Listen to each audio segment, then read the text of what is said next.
Greetings, Commanders. Welcome to the Age of Annihilus Q&A. My name is Pathfinder, and I'm joined by our General Manager, Ryan Jacobson. We want to thank you for all of the questions that you submitted via our social channels, and we're very excited for the stream today to answer all of your questions. Before we get things off, I think we need to address the elephant in the room, so I'm going to pass it to RJ to talk a little bit about Overpowered. Thanks. Yeah, I think definitely addressing the elephant in the room to start is probably best, right? We've heard the community, right? They've been pretty loud. They've been pretty vocal.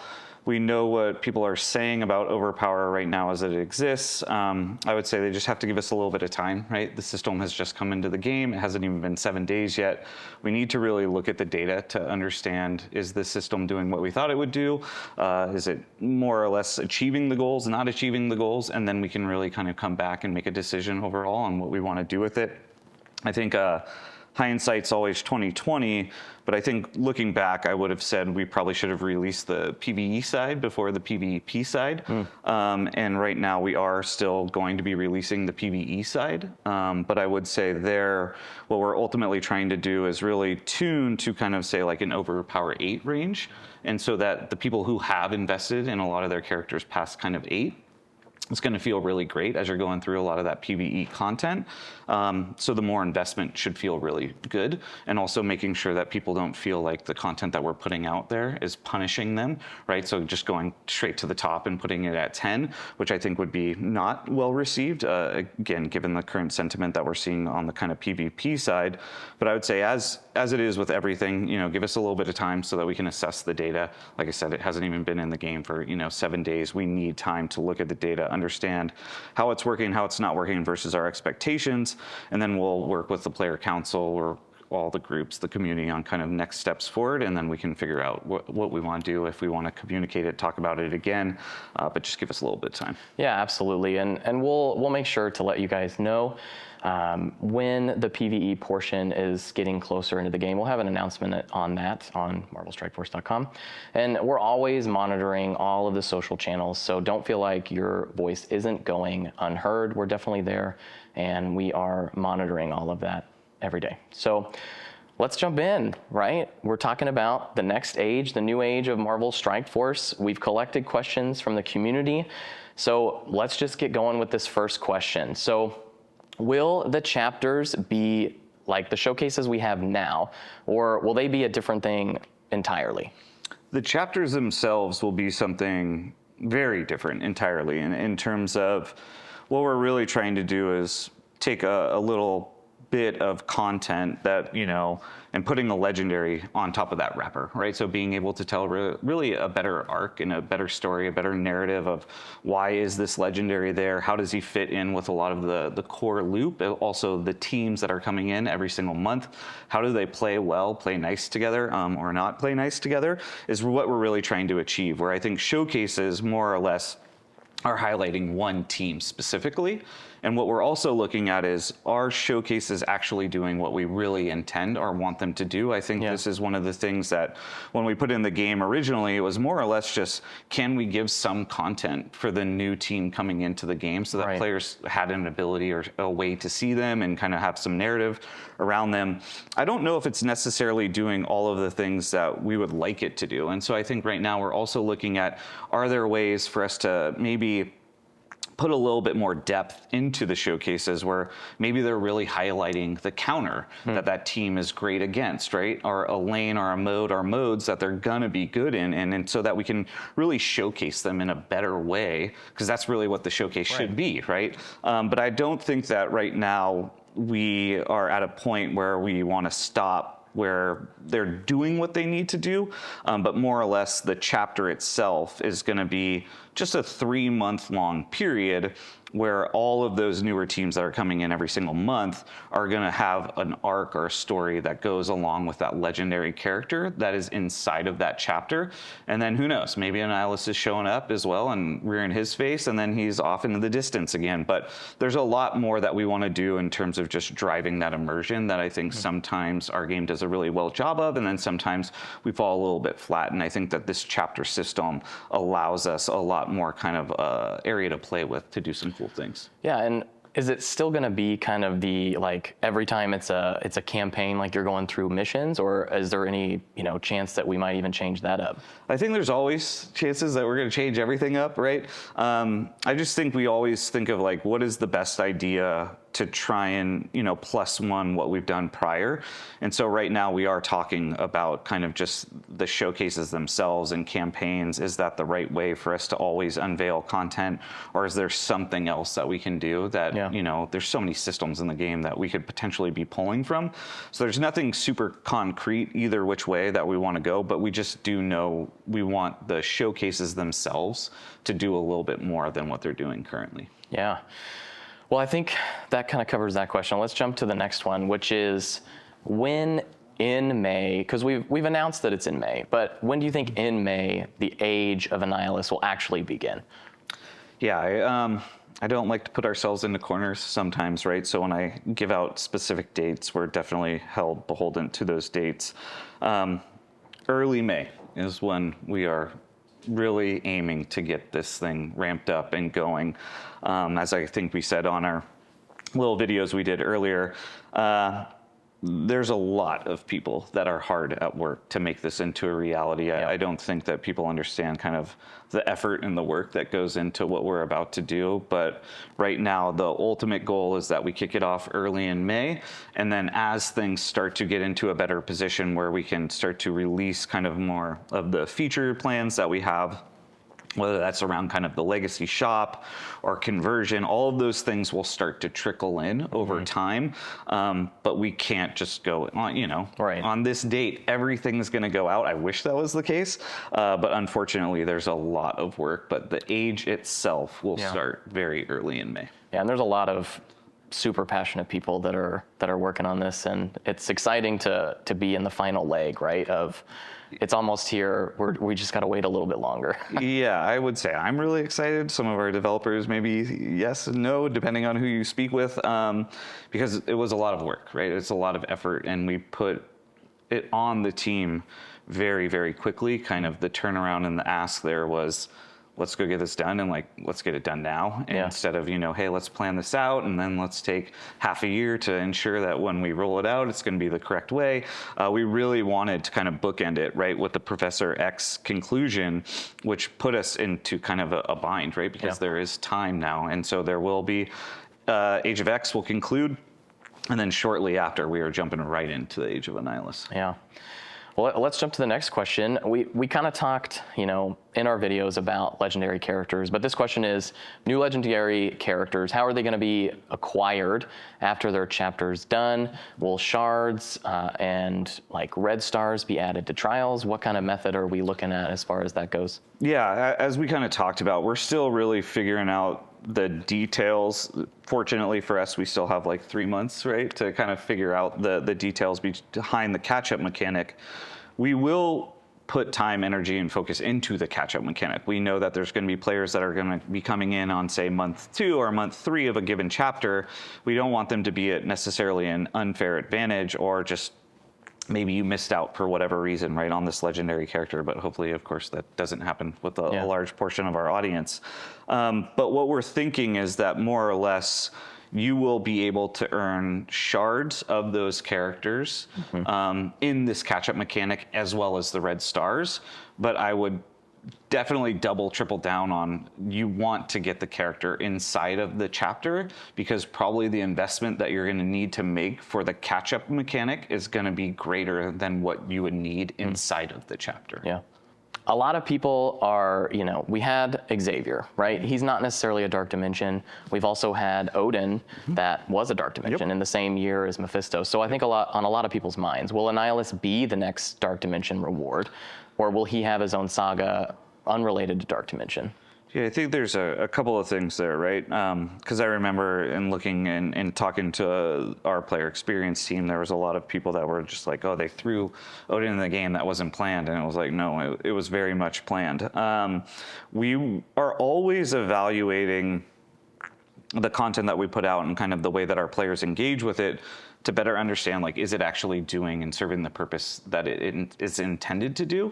And I think with Xavier, as you know, because you actually are well aware of what we're about to do with him, it is different than a traditional Dark Dimension, right? And so I do think that what we have to do is kind of wait, see how the community reacts to that content, the differences in the way that this conclusion to the Age of X is going to happen versus a traditional Dark Dimension, right? And so that we can then understand, like, are there different tweaks maybe we want to put on the way that Age of Annihilus is going to conclude, or do we want to go back to kind of the traditional Dark Dimensions, or do we actually really like what we're about to do with Xavier, and did the community also really like what we did with Xavier? So I think there's a little bit of time, fortunately for us, right? The conclusion of the Age of Annihilus is not going to happen until probably this time next year, right? So we have a lot of time to really better understand what we want to do there to achieve those goals. But I would say the first test will be kind of how the reaction is with the way that we're doing Age of X and the differences there versus a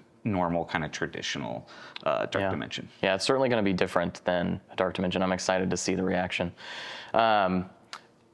So next question here, will this be a full team when done? I think kind of what that means is, how are the legendaries going to work? We've talked about how it's an APOC-like saga, right? However, I think a lot of people are familiar with, like, Morgan Le Fay went with Darkhold. Archangel went with his team. So how is that going to work together, and how are the pieces going to fit at the end of all of this? Yeah, so we definitely will have legendary characters that will be, stand out in a specific lane in terms of kind of their power and their viability inside of the lanes that, they're going to be more or less specific for. But as we talked about in the earlier video, and I think a lot of people were, somewhat confused when he's like, wait, a couple others? This team will have 3 legendary characters that will be coming in, right, for the 3-month kind of chapters that we're doing with the conclusion of Annihilus. But we also know that a large portion of our audience is not really able to get through that content really quickly, right? So you're going to have these 3 legendary characters. You may not have Annihilus. So what are you doing with that quote-unquote team if you don't have Annihilus, right? You're kind of like not really necessarily utilizing them. So the way that we're currently thinking about it is that we are potentially going to find 2 characters that we feel good about, that we want to rework and put inside of that team, very similar to kind of what we did with Illuminati, right? Giving you a little bit more choice on how do you want to orchestrate that 5-person team, but also understanding that maybe a large portion of our audience might not have Annihilus, right, on day 1 or day 14 or even day 30 and beyond, but we want them to be able to play with all of these legendary characters that they were accruing over time, right, the last year. So the thought process is that we'll start to rework a couple of characters, and then they can go inside of that team so that you can actually use that team while you're trying to kind of push forward and hopefully get your hands on Annihilus. That's a new way that we're going about it. That's pretty cool. Well, talking about going to the next question here, how will the teams that actually come in during the chapter, be required for the legendaries? Like, how is that going to work? Yeah, so it's going to be very similar to the way that we do content right now, right? In terms of, we have a core loop. We want you to always, of course, be, unlocking, investing in the latest and greatest, and hoping that, you're finding the value in those teams inside of their lanes. But we also know that a lot of the times, let's say some of the content that we're bringing into kind of that month's experience, whether that's a tower or some other limited content, sometimes they come into the fold, right? In terms of kind of, you really not necessarily must have those teams, but there's a benefit to having a lot of those newer teams. Will be very similar in a chapter where, as we talked about with the kind of seasonal shop, people are going to have more ability and access to characters much earlier on than they've ever had prior. So you're going to be able to kind of go in and make investments there. And then the other thing that we're looking at doing, so that we're not necessarily going back to kind of Age of Apocalypse and some of the things that we knew and lessons learned, right? Where you kind of mentioned Darkhold or name your random team, where you have to build up these very specific teams, very specific characters.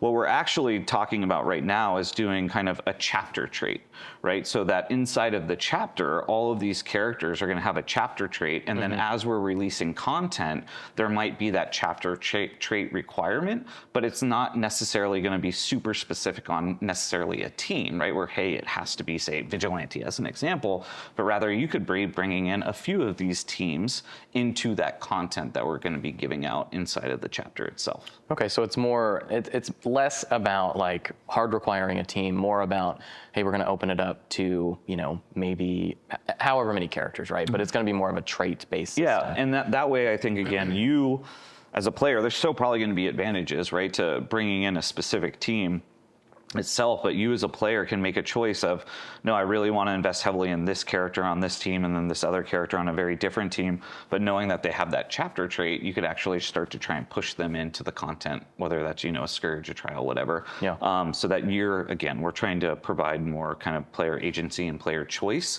which, as we've talked about, was one of the, I think, really valuable lessons that we learned inside of the Age of Apocalypse that maybe we could have done a better job on.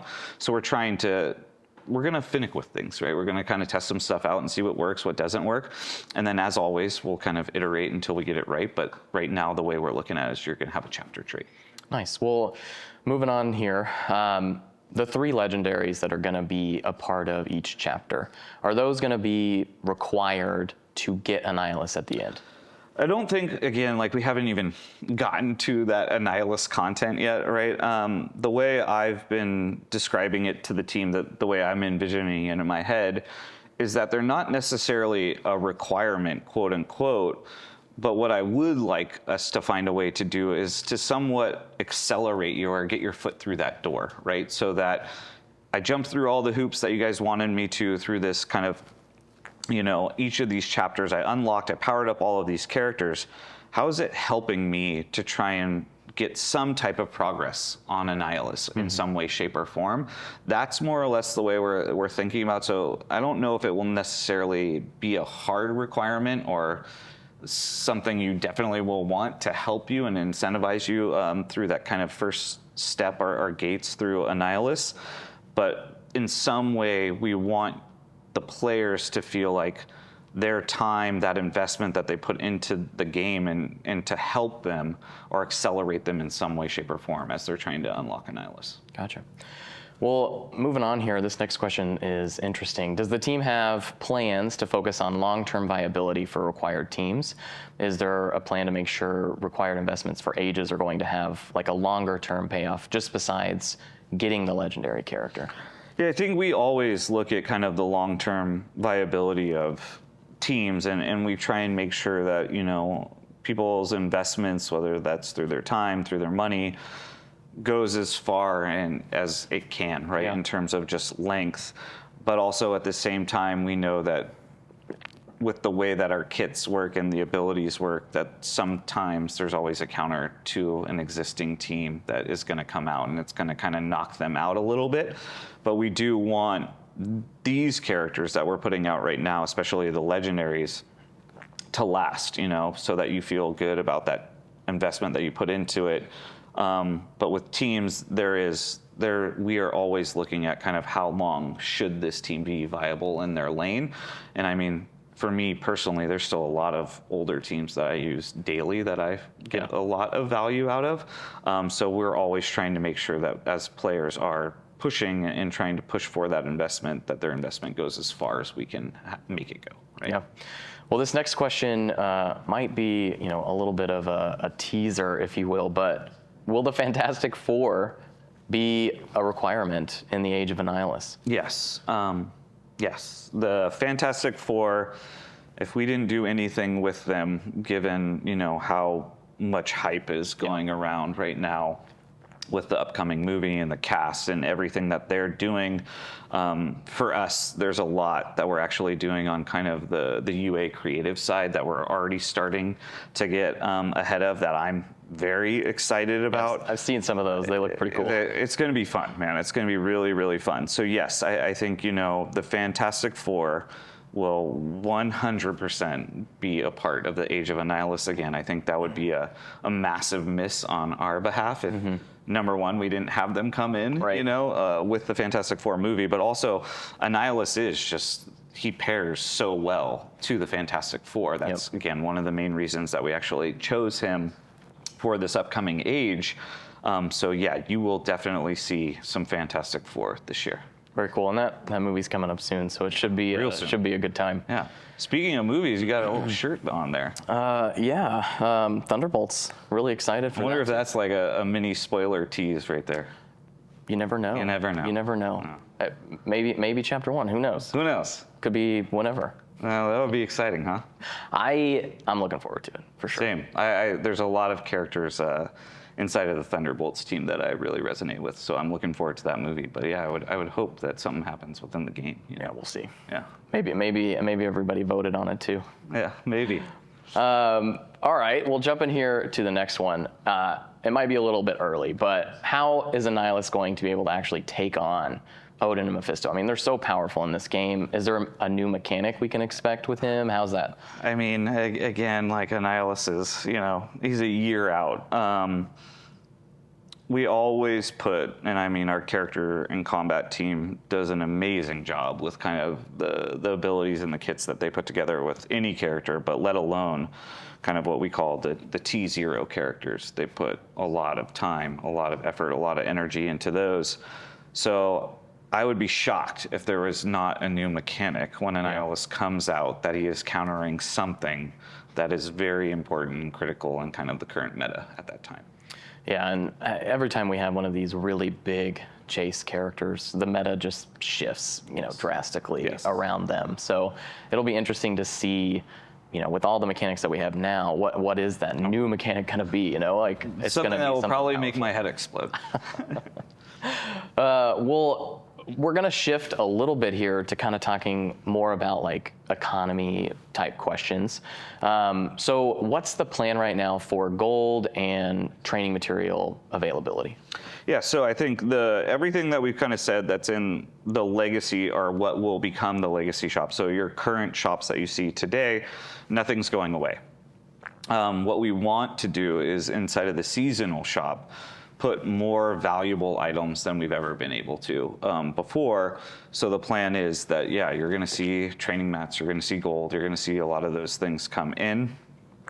But we still are working out, of course, the details on kind of what does that look like and what is it going to cost. But yes, we know that a large portion of the community right now is screaming for, training mats, specifically L4s. And so, we're looking at kind of like how do we make sure that we're meeting our players' demands? Yeah, and I think in general, right, people have been kind of referencing like the current Xcoin store. Like, is it going to be, very similar to that? Like, I think a lot of people really like that there's G20 in that. Yep. But it seems like, our plan is really to have like it be much more than just one lane, right? Oh yeah, much more. I think the hope, right, from me as kind of the player is that I'm going in there and I have so many great things that I want to be purchasing and buying that I actually don't know where to use that currency, right? I'm actually having a debate with myself, like, am I buying Gear Tier 20? Am I buying training mats? Am I buying these latest and greatest characters? Am I buying awakened abilities? Like, what am I buying? Yeah.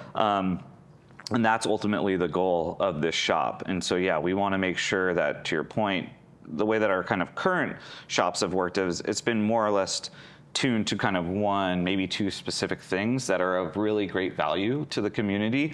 But what we're trying to do with the seasonal or chapter shops is really make it so that there is a ton of value in those shops that you are really excited for every day going in there and spending some hard currency. Yeah.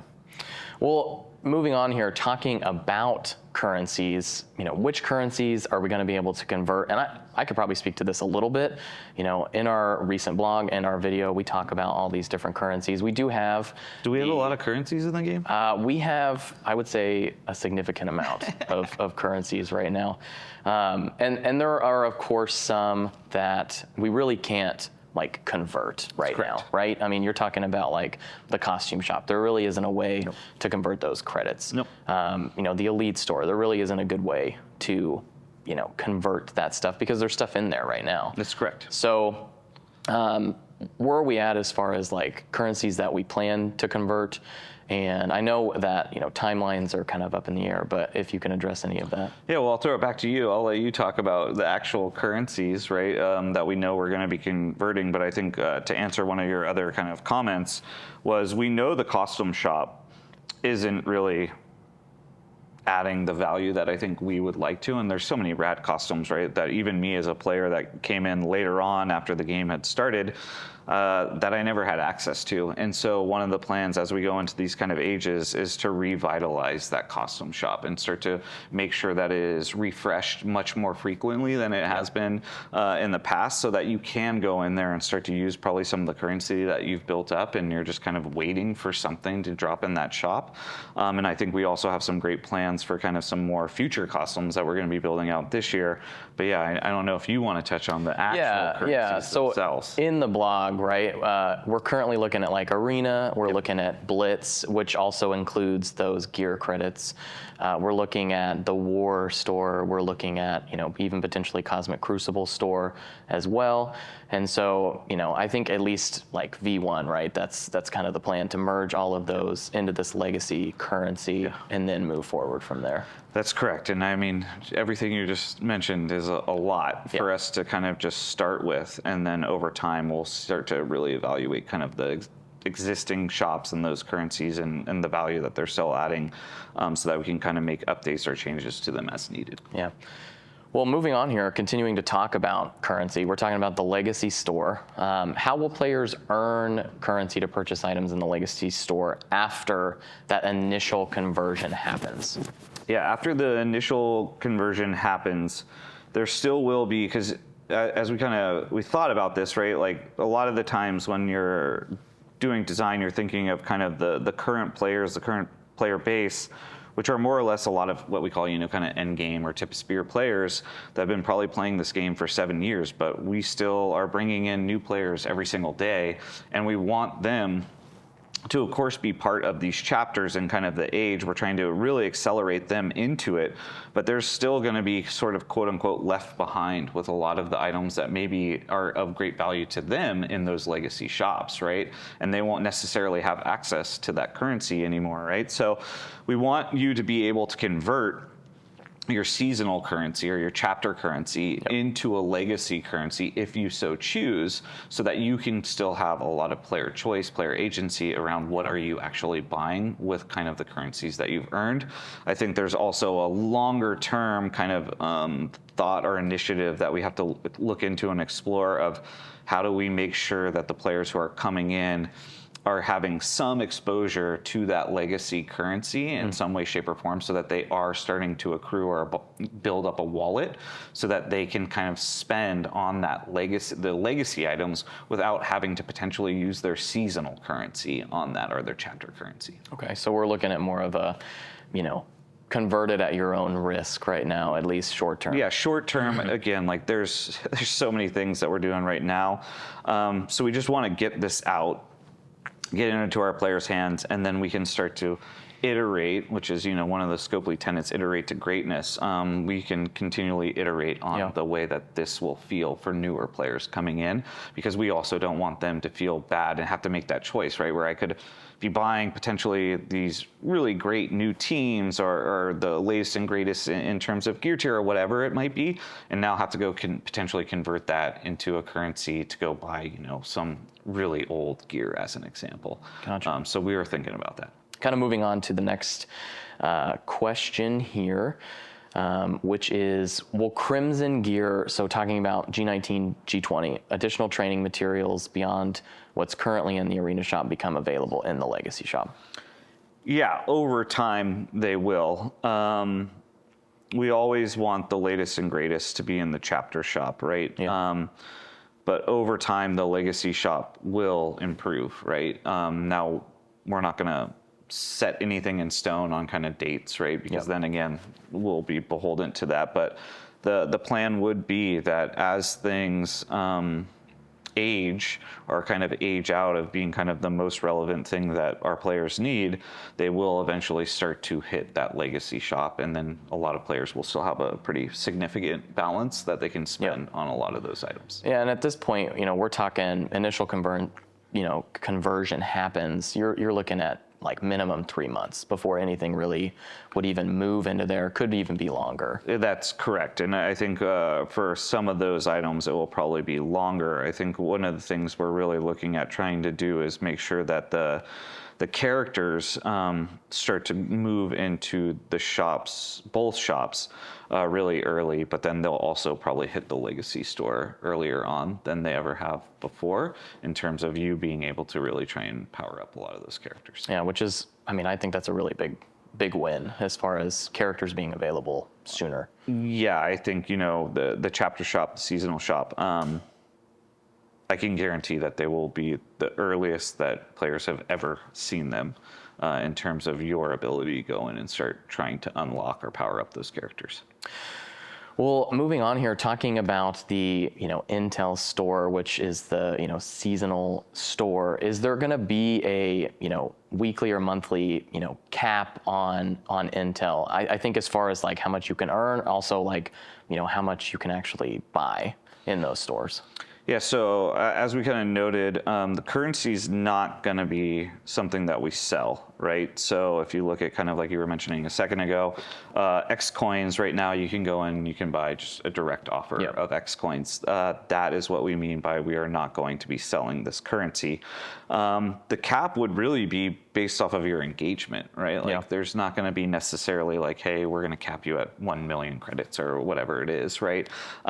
It's going to be more or less how engaged with the game are you in terms of the core lanes, the core modes, but then also the core loop, right? Which will have a lot of this currency and be feeding this currency based off of a lot of the activities. So say, hypothetically, there's Cosmic Crucible team that's coming out, and maybe we're really incentivizing you to engage with Cosmic Crucible as a mode. You potentially are getting toppers, right, in terms of like more of that seasonal currency as you're playing through the loop. So really the way that you would be quote unquote capped is based off of your own engagement inside of the game. Yeah, and I know that we've even talked about or had some discussions around other possible ways that we're going to give out currency, like whether it's from the community team or something else, right? So moving along here, why can I not me specifically, but why can't I purchase Intel?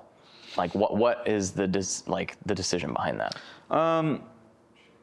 For me, it was just more or less wanted to create a system that was really rewarding time and engagement, which I think is really the most valuable thing we all have, and to try and create more of a level playing field in terms of the ability to earn this currency and not making it so that spenders had this great advantage over potentially a low spender or a free-to-play player, but rather, no, if you're engaging in the game, you all are earning potentially the same amount of currency, and all the items in the shop are for everyone. So really just trying to bring back really a reason and a want and a desire to play the core lanes again, the core modes, and then engaging in the core loop is really ultimately why we made that choice. Okay, so it's going to be less about your ability to spend your way through something, more about, hey, I really have to play the game. I have to spend time, which is obviously incredibly valuable. Yep. So, well, let's move on here. Are we going to rework rewards from the different game modes, such as War, CC, Raids, with everything now being tunneled into that? How is some of that going to work? Yeah, so we're looking at all the lanes and all the modes and kind of understanding what the current rewards are and which ones do we want to rework. And I think, again, with this system, what one of the benefits is that we can kind of assess how well or maybe not well it's working, and then after a chapter concludes we can kind of make changes, right, to the way that those rewards are going to be distributed. But yeah, we're reevaluating all of the lanes, all of the rewards inside of the lanes, and what those purposes are and what you're going to be getting from them. Can we continue to open currency orbs, and are we going to be able to do that with the new supply currency, like the new legacy currency, or how's that going to work as far as orbs go? Yeah, same. It will be basically the orbs that will be converted over into the legacy shop. You'll be able to use that new currency and start to basically be able to purchase them and then open them up. We're going to open it up to the chat here and get some questions as far as what they want to know about the next Age of Annihilus. I saw Dorky Dad had a question. Are the legendary characters actually going to have their own team, or are they going to be standalone? The legendary characters will basically form one team in the end. That's how we're looking at it right now. So a little bit different than APOC, where like you kind of described Morgan Le Fay, right, or Red Hulk. There's pros to that for sure, but we also know that the duration of time that's going to take you to earn those legendary characters and then fully power them up, you would have to basically be in the next chapter for them to be included in a team that made sense. But we've already sort of moved on to a new legendary character, so we really are just trying to make sure that they're going to be very functional in very specific lanes, but then they will all come together in the end. We got a question here. How and when will we announce the 3 legendary characters? So I could probably take this one. I think one of the 3 legendary characters is going to be announced very soon. Yeah, like next week, right? Yeah, so stay tuned for that. As far as the other characters, I think we leave it up to speculation. I mean, we're still quite a ways out. We're definitely a ways out. I always spoil so much stuff, or tease stuff, so I will bite my tongue and not spoil the announcement next week. But I would say, in looking at a lot of the kind of content creator comments, whether that was inside of their videos or YouTube comments, or even some of the stuff that I've seen in Reddit around the speculation of certain characters, I would say some people have a good idea and are kind of spot on, and then others I would say are very far off from some of the characters that we've chosen. So I would say there are some people who are right in some of their assumptions, and then there's some people who I would say, no, you're very far off on who we've and I selected. know we are going to, if we don't already, have a poll going on as far as who you think the next legendary character is. We had some discussions on the Discord as far as like who could it be, and then we put it in a poll like who do you actually think is the first one going to be. I saw some really interesting ones, so we'll have to see. What was like the most interesting one? Do you remember? Oh man, I think the most interesting one to me was Blue Marvel. That was a really interesting one to me. I've also seen a lot of like a Johnny Storm, or like a Reed Richards type of character. So it's going to be interesting to see what they say. Yeah, and I mean that's a good plug right there for, if people haven't already, they should be doing the current vote that's up, because I think that's a really exciting one, at least from my perspective. I love Cable, but I also am like, I don't know if I really want to see a zombified Cable, but seeing like a zombie Squirrel Girl or a zombie Cosmo, in my opinion, like it's a debate every day when I go into the vote of like which one of those two I'm voting for. I know where my vote's going, but I don't want to spoil it too much. But I will say that we are going to learn about the new character, but you're also going to learn the kit of the new character next week. So I'll play spoiler a little bit. That's not a huge spoiler, but you will learn what details, what this character is going to do next week as well. Got a good question here. Will Annihilus be plug and play since he has a team, or will he more fit into his team? I know that that's pretty far out, but yeah, it's really far out. I would say plug and play characters, there's so much complexity there, right? In terms of, we know they add a lot of value to the players and them being able to really utilize them in a lot of lanes. It also has drastically changed kind of the complexity in modes like war, right? And probably not in really the most positive way. So we are trying to move more or less away from true, what I would say, quote unquote, is plug and play characters. But with that being said, I've never seen any of our T0s not be plug and play. Yeah. And I don't think we're going to start with Annihilus. Have a question on Dark Diamonds. I don't know if that necessarily fits in to the next age, but are we going to be doing anything different with Dark Diamonds DPCs right now? No, not right now. I mean, the plan is that it's kind of its own little separate kind of economy. We're going to try and leave it alone. Do I think there's still a lot we're figuring out in terms of how long should a character exist at a certain, price for the DPCs, and when should we be potentially adjusting or lowering those? I think also with like OML and understanding when can you actually get diamonds for that character, and Shadow King, we want it to be more of something that the community is well aware of those timelines, and especially with these legendary characters, that's what we're also working on right now, so that it's very clear to the community when you potentially would start to see them show up in various shops, etc. Okay. The next one here I see for DJ NXT level. Can we have player voting input for the 2 characters that will be reworked to go with the new legendary character? That's an interesting one. Maybe. Don't want to put you on the spot. Yeah, the honest answer is we think really far ahead in terms of like what we want to do in the game. I'm working right now with the group on kind of the next age already, right? And what that's going to be and who that potentially is going to be. And there's going to be choices that we have to make once we've determined that that is going to be the next age. Let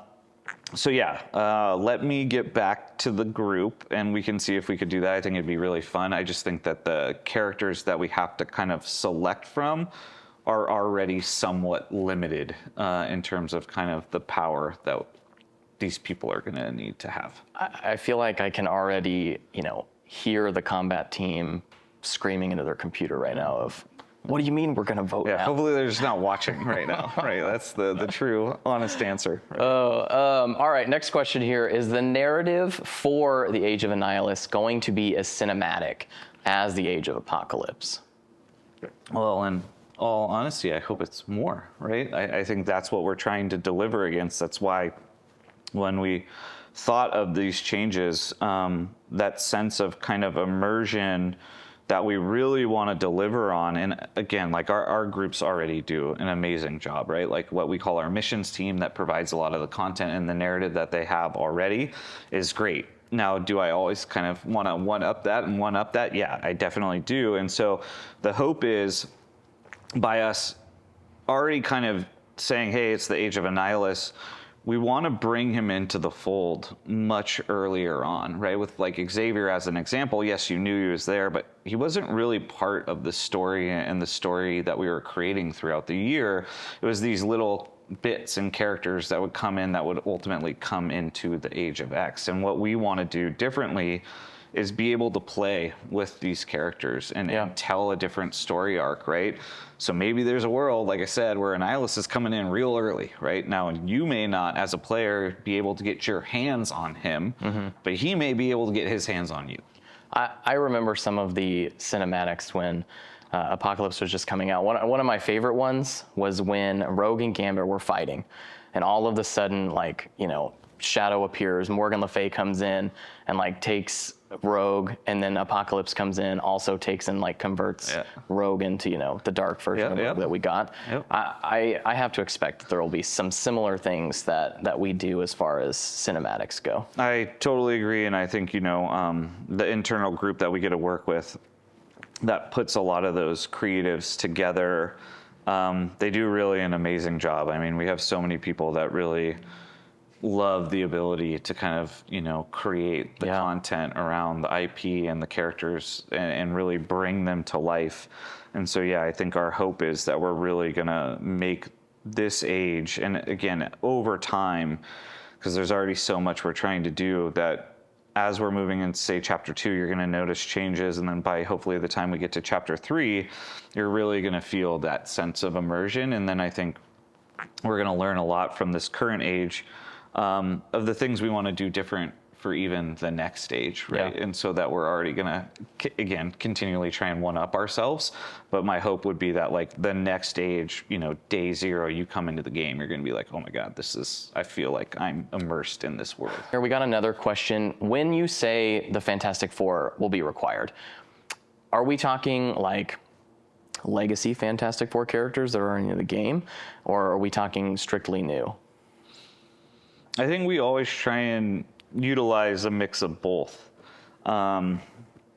So will there be new characters? Yes. Will there be reworks of existing characters? Yes. I would also say, this is why I should never do these things, because like the character and combat team is going to be like, dude, just shut up. There's certain characters we've already done. Oh yeah, reworks of. Yeah, right. 3. Yeah, 3 so far. I was going to say, and there's one we have not done. Yeah, there is. So I would highly speculate that maybe that character is one of the ones we rework. Well, we have a question from Loki Destroys 11. How do you decide the next age after Annihilus? And I feel like I'll add a little bit to that question. Like, what actually goes into a decision like this, right? Like, this is a game-changing decision that we're doing. So what actually, like, what goes into that? Opinions? A lot of A lot of opinions? There's a small group of us that we all have a lot of conversations around what our ideas are. Right now, we're working with an amazing IP, right? Marvel, and Marvel has been really great to us in terms of the flexibility that they give us in allowing us to really utilize just every character that they have, more or less. But I would say ultimately at the end of the day, sometimes there's just really loud voices in a small room, and sometimes I have a pretty loud voice, and then there's our combat lead, who also is very opinionated on things, and so we go back and forth a lot on kind of what we want to accomplish. But I would say 95% of the time we're pretty much aligned on kind of the characters, and especially when it comes to an age, the characters we want to bring into the game. And I think the same goes for Battle World, right? Like, Battle World is an area, like a sandbox for us to really bring in super powerful characters that maybe aren't strong enough for an age, or maybe we just want to get them into the game sooner than it would take for an age, because an age is a year long. So we're always, I think, having more, I would say, like detailed conversations around those two buckets more than just kind of a typical team. Okay. A couple more questions here. We got a good question. When can players expect to get their hands on the next legendary, like actually unlock the legendary that you're going to find out about next week? Yeah, chapter 1. Chapter 1, which is going to start in May. Yep. And I mean, and then inside of month 1, depending on, again, your engagement, yep, you should be able to unlock that character really early. And is it like I know previous legendaries, like you're talking about Scourges and Trials, like they kind of unlocked at a lower star, yellow star. Is that going to be pretty much similar with this? Very similar. Yeah. Okay. We want you to feel like you're powering up this legendary character throughout the chapter, and then when you're walking away from the conclusion of the chapter, you are like, wow, this character feels really strong, versus when that unlock happened. And yep, especially if you're going through the Scourges and the Trials and getting the red stars on them, they're going to feel good. There's still a lot of information to come the rest of this month. This is really only the first big week of the next age of Marvel Strike Force. So we have a lot of things planned. I know that we have an interview that you also did with Rich coming up that we're going to talk about some pretty interesting stuff. So, spoilers, not spoilers for that, but there's some cool things you talk about. I think there's like a lot of exciting things that are happening that a lot of people are unaware of, that we've been working on as well. That I'm when that video gets out, hopefully people get excited about some of the other things we haven't been very vocal about. I think, for us, it's always hopefully what the community is seeing us trying to really be much more transparent with them than we've ever been in the past. And I think really what we tried setting up, right, with a lot of those mini videos, and then ultimately concluding here today, is that Ages is a really big change. It's a big moment for us. And we want people to really know that there was a lot of kind of deep thought that went into this around the why, but really trying to benefit all of our players and all of our player types is really ultimately the goal that we're aiming and striving for. And so I'm really excited to start this kind of next, age inside of Marvel Strike Force. And then I think this year, there's so much in our roadmap right now that there's a lot of excitement, I would say, internally. Hopefully we can about share what we're- more of that Yeah, soon. what we're doing. And so hopefully, as we get further along, we'll be able to really communicate some of that stuff out. But I would also just end with, we really do value a lot of our community and our community's perspective and their viewpoints. And like we started out with with Overpower, it's not falling on deaf ears, right? No, and it's from a place of passion for the game, right? Yeah, it's a rad thing, right? To be as fortunate as we are to work on this IP, I feel very blessed every day. And I think, as always, we're going to continue to talk and work with the player council, which we are always engaging with and trying to make sure that they're aware of anything and everything we're doing. But no, I appreciate, anyone that came to check this out and watch it. And hopefully they found it informative and got some good information out of it. And then appreciate you doing this with me. And this is my first one, so I had no idea what to expect. Maybe we can do more in the future. We'll see. Yeah, we'll see. Yeah, exactly. But thank you all for joining us for Strike Spot, and we will see you very soon.